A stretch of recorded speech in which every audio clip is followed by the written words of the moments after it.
RRB NTPC 2019 এর missing number একটা question আছে, দেখো যেখানে কোয়েশ্চেন মার্কের জায়গায় কোন অপশনটি বসবে সেটা বের করতে বলেছে। তো কিভাবে করবে দেখে নাও।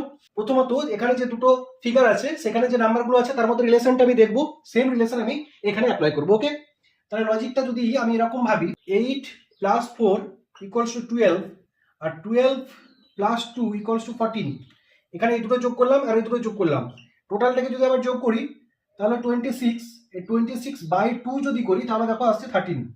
ঠিক আছে, 13 আসছে। এবার সেম লজিকটা আমি এতে অ্যাপ্লাই করবো, যদি দেখি মিলে যাচ্ছে তাহলে সেম ওটাই লজিক হবে।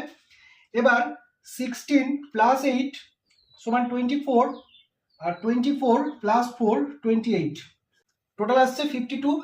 52/2 করলে দেখো 26, দেখো 26 মিলে যাচ্ছে, অর্থাৎ সেম লজিক আমার ওই ফিগারটাতেও অ্যাপ্লাই হবে। ওকে, তাহলে সেম লজিক যদি এটাতে অ্যাপ্লাই করি তাহলে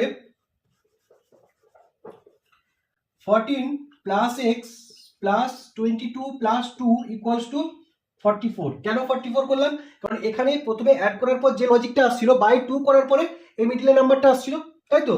দেখো এখানে 52 আসছিল, বাই 2 করার পর 26 আসছিল, এখানে 26 আসছিল, বাই 2 করার পর 13 আসছিল, তাই এখানের অ্যাডিশনটা যেটা হবে সেটা এটার ডবল হবে। তাহলে x = এবার কি পাবো? 44 - 24 আর 14 38, তাহলে হয়ে গেল কত? 6। তাহলে অপশন ডি 6 হয়ে গেল এই কোশ্চেনের সঠিক অ্যান্সার। ওকে।